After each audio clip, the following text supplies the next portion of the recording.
Olá! E hoje o tema é dor e sofrimento. Monja Coen, baseada no budismo, né, vive dizendo que a dor é inevitável, mas o sofrimento é desnecessário. Qual é a diferença de dor e sofrimento? Bom, eu não sei qual é o conceito da Monja Coen, que ela diferencia dor e sofrimento. Eu vou dar o meu, porque eu concordo, lógico, com a Monja Coen. Então, dor é inevitável porque a gente, vou botar aqui no não perturbe, porque a gente tem nervos no corpo, né? E tem um ego, né? Um ego vaidoso, que às vezes faz a gente sentir alguma dor psíquica, né? No ego e a dor física no corpo, por causa dos nervos que a gente tem, e a dor é inclusive necessária, porque ela aponta, ela sinaliza algo a ser curado, corrigido, é, percebido. Então, tem pessoas que nascem sem esse sinal, né, essa possibilidade de sinal e se machuca muito, fisicamente falando, inclusive, né? Tem a hanseníase também, que tira a sensibilidade da pele. E também tem a diabetes, se eu não me engano, que tira a sensibilidade dos pés. E normalmente os pés da pessoa diabética, né, recebe muita ferida porque a pessoa não percebe que está machucando ele. Então a dor ela é útil, né? Para que a gente seja sinalizado para mudar de posição, para mudar de percepção, né? Para trocar alguma coisa, né? Por exemplo, se a gente está muito tempo deitado no mesmo lugar, a gente vai começar a sentir um certo desconforto. E aí a gente tem que mudar de posição. Então é a mesma coisa para o psíquico, né? A dor é um sinal, ela é pontual, ela dá e passa, ela não fica muito tempo, mesmo quem tem dor crônica, ela sobe e desce, então tem horas de pico e horas que não está tão alta para a pessoa suportar. Porque se for dor insuportável o tempo todo, a pessoa vai ficar incapacitada, né? Completamente incapacitada, porque quem tem dor crônica já fica incapacitado. Pois bem, aí o sofrimento. Para mim, o sofrimento é a extensão de uma dor. Então, eu não permito que a dor seja pontual. Eu fico estendendo ela. Principalmente psiquicamente. Como? Alimentando com meus pensamentos aquilo que causa o desconforto. Então, eu tenho uma experiência que ela é dolorosa, tipo uma despedida. Vou me despedir de alguém muito importante para mim, alguém significativo. Eu vou sentir uma dor inicial. Mas se eu fico reproduzindo na minha cabeça a despedida e a não aceitação dessa despedida, eu estendo, eu faço ele ficar comprido. E isso está na minha mão, por incrível que pareça, tá na mão da mão da gente. E é por isso que eu acho que a autorresponsabilidade é tão importante. Porque se eu acho que eu estou sentindo sofrimento por causa de uma coisa fora de mim, eu não tenho controle sobre isso. Fora de mim eu não tenho controle. Mas dentro de mim, quando eu acredito que esse sofrimento que eu estou sentindo tem a ver comigo mesma e não com o que aconteceu de fato, eu posso desfazer ele. Posso desfazer as ideias, porque veja, dentro da minha perspectiva, as emoções que a gente sente, elas são ligadas através de uma percepção. Tem até no livro do Carl Rogers, uma vez eu li que ele estava falando sobre percepção, né? E ele dá o exemplo de uma pessoa que vinha andando numa trilha e à noite, estava meio escuro, e aí ela vê algo que faz ela pensar que é uma cobra. Imediatamente ela sente susto e medo. Mas aí ela vai chegando perto, se eu não me engano, ela vai chegando perto e ela vê que é um galho. De repente o susto e o medo desaparecem e ela começa a rir. Então veja, nunca houve perigo, mas ela percebeu como perigo e tomou susto e ficou com medo. O que ligou esse susto, esse medo? Foi a percepção dela e não o objeto que ela estava vendo. Né? O objeto que ela estava vendo não representava nenhum perigo para ela, mas como ela imaginou que era uma cobra, era não um galho, né? Então ela sentiu medo. Então veja, a nossa percepção liga às nossas emoções. E se eu mudo a percepção, eu mudo a emoção. Então é a mesma coisa para o sofrimento. Para eu parar meu sofrimento, eu preciso mudar a minha forma de ver algo. Se eu permaneço vendo da forma que gera sofrimento, eu permaneço no sofrimento. Se eu decido mudar essa forma de ver, o sofrimento cessa. A dor cessa, inclusive. Então, o exercício da respiração profunda e consciente, ela faz a gente ter um certo distanciamento saudável para que a gente não fique grudado nas coisas psiquicamente, né? Fique ali muito perto. Quando a gente está muito perto de uma coisa, quando a gente está muito ligado a uma coisa, a gente não enxerga bem. Então, se a gente se distancia, a gente tem a capacidade de enxergar melhor, botar luz nisso, como a pessoa que chegou e botou a luz em cima do graveto e viu que não era uma cobra. Então, quando a gente enxerga uma coisa de forma diferente, a gente tem a condição de cessar a emoção que brotou dali. Se a gente não se apega a isso, ai meu Deus, a dor dá e passa. A tristeza dá e passa. Eu tenho visto, eu não sei se isso é real, eu ainda não pesquisei isso de fato, mas eu tenho visto algumas pessoas dizerem que uma dor, uma emoção, ela só dura no máximo 90 segundos. É 1 minuto e meio. Depois ela cessa. Eu tendo a acreditar nisso, embora não tenha ido pesquisar para ver se isso é um fato científico ou não,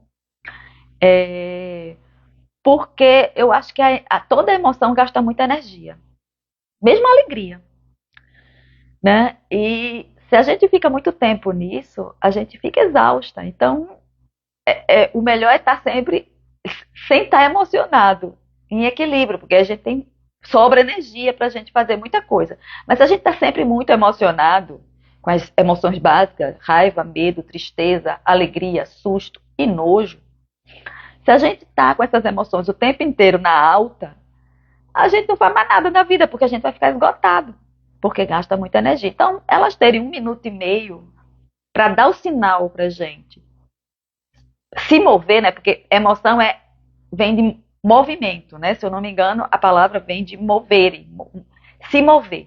Então, as emoções, elas pedem para a gente se movimentar, para a gente fazer alguma coisa. Então, é o tempo que ela dá o sinal e a gente faz alguma coisa com aquilo. E acabou-se. Elas cessam. Elas não têm necessidade, porque elas só são um sinal.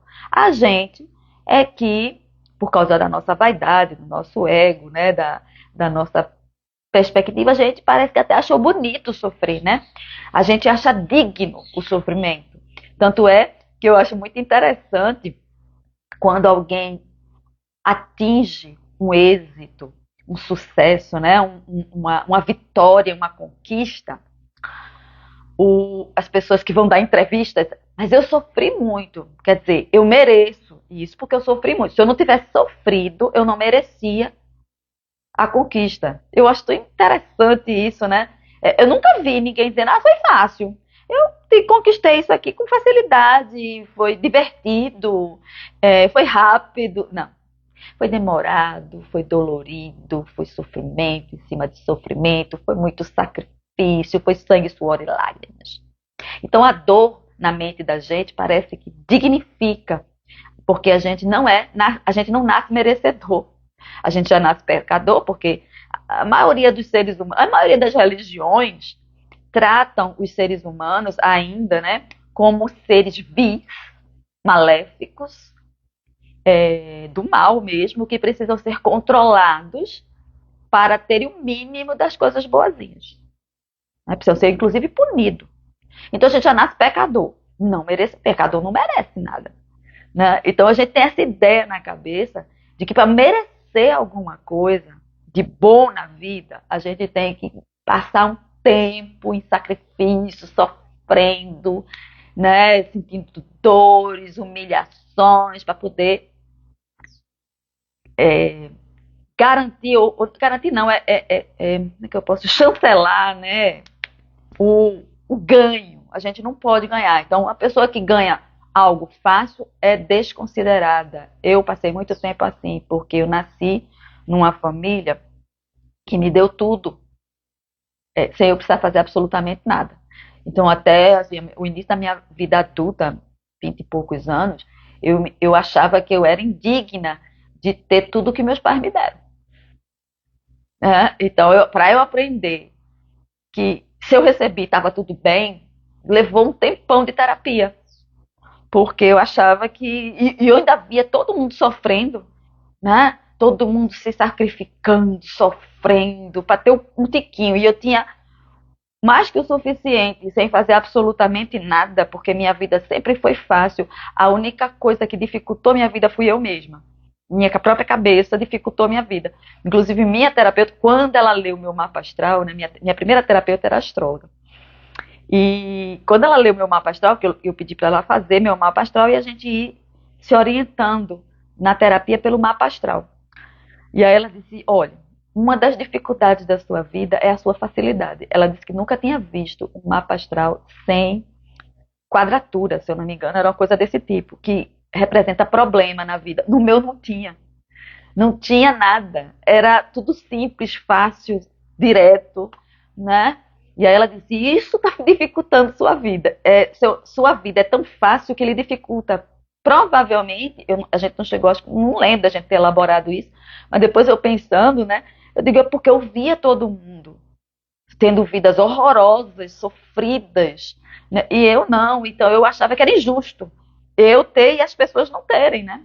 Eu ter vida fácil, então eu comecei a produzir sofrimento na minha vida. Mas veja, não era uma decisão consciente, não. Eu só fui ver isso depois, né? Elaborando, percebendo, assim, mas menino, olha quanto sofrimento criado. Eu criei dores, angústias, né? Eu criei. Por quê? Porque aí me dignificava, né? Eu ia ficar igual a todo mundo. Até minha vida, até o início da minha vida adulta, eu ainda queria ser igual a todo mundo, não queria ser diferente. Hoje não, hoje eu tô cagando e andando, eu posso ser diferente, eu quero é ter a vida fácil, o resto que se exploda, quem quiser que tenha a vida fácil também, né? Mas na época que eu comecei a terapia, né, eu me sentia muito mal com isso, porque eu achava que eu não era digna, que eu tinha que ter tido algum sofrimento. E como eu não tive sofrimento real, comparável, porque dor como todo mundo tem, eu tive também, mas assim, sofrimento comparável ao que eu via dos outros, eu não tinha. Então eu dizia, pronto, então. E eu tinha as coisas que as pessoas lutavam para ter sem ter lutado, porque meu pai lutou antes, minha mãe lutou antes, aí me deu. E eu vim berço esplêndido mesmo. Berço esplêndido. Ainda mais protegida, porque meus pais eram protetores, então não me deixavam sofrer. Dores era inevitável, eu tive algumas dores de desenvolvimento normal, mas mesmo assim meus pais estavam ali junto, né? Minha família inteira, meus avós, meus pais, né? Mitigando, né? Diminuindo a dor. E aí, né, a gente tem essa ideia de que sofrimento glorifica. E aí a gente está lascado com essa ideia. Tira essa ideia da cabeça. Dor, a gente sente, mas ela é pontual. E ela está indicando uma mudança de rumo, de pensamento, de posição. Quando você mudar, a dor cessa, porque ela não precisa mais existir. O que você precisava mover, você começou a mover. Então, sofrimento tem a ver mais com a fantasia programada de que a vida é sofrimento, tá? E que se você não sofrer, o que você obtém da vida não tem valor. É desvalorizado. Tanto é que os herdeiros, né? Herdeiros, de uma forma geral, são muito rechaçados, né? Tem o pau nos herdeiros. Porque é filhinho de papai. Ah, eu era filhinha de papai, né? Na época que eu era filhinha de papai. Eu não sei se as outras pessoas me viam assim, mas eu me via assim, como filhinha de papai, indigna.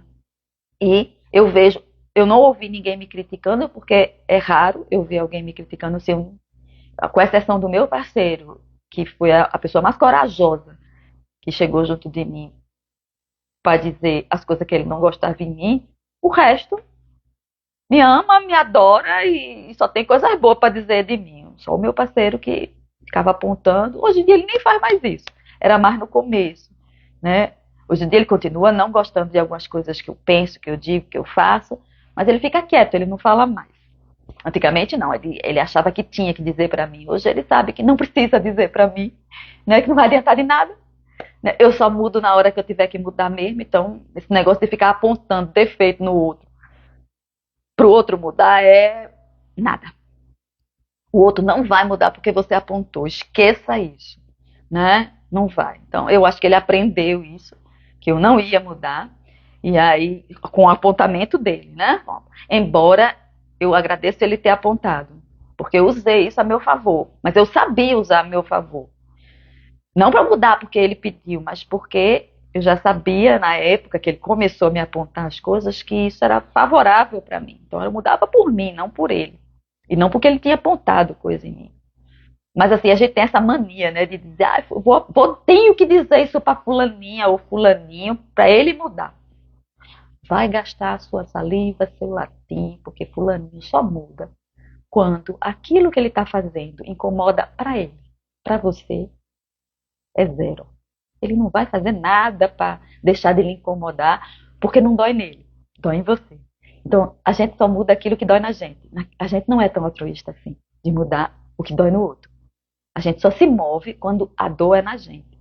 Quando a dor é no outro, como a gente não sente. Não é que a gente seja ruim, não. Só que a gente não sente a dor do outro. De verdade, a gente não sente, a gente só sente a nossa. Mesmo quando você está chorando por causa da história da outra pessoa, você se identificou com aquela história, você está chorando por você, não está chorando pelo outro. Porque você não consegue sentir a dor do outro, só consegue sentir a sua própria. E só a sua própria dor é que põe você para se movimentar. Quando põe, né? Porque a maioria das pessoas, elas acham, fazem um altar para a dor e ficam ali. Coitada de mim, que sinto tanta dor, tanta agonia. Né? Mas aí, tá tudo bem, eu senti essa dor, porque qualquer coisa que eu consiga, depois disso, eu mereço.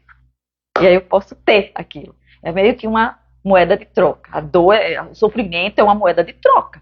Né? Então eu mereço, eu sofri, eu mereço. Né?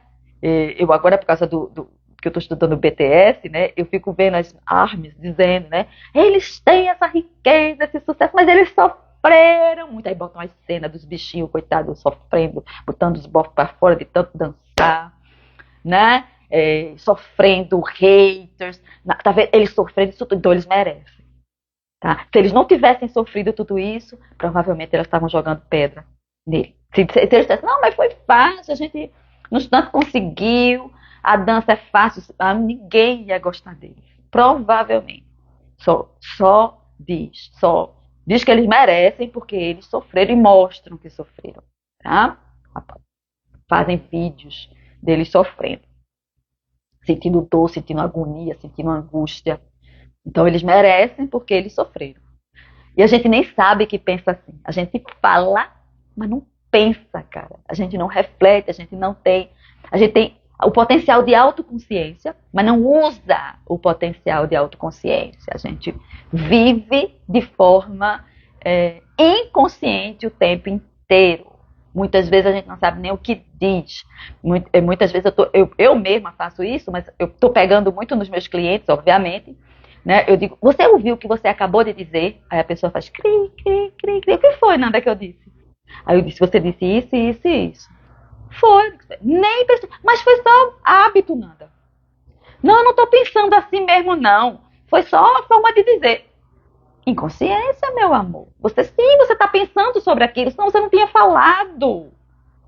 Né? Não é hábito, não. É inconsciência. Né? E se você não presta atenção às coisas que diz, às coisas que fala, às coisas que pensa, você fica chafurdando no mesmo lugar, não muda, não faz modificação. Então a primeira coisa é autoobservação. Respiração, autoobservação e autorresponsabilidade. Não tem para onde correr.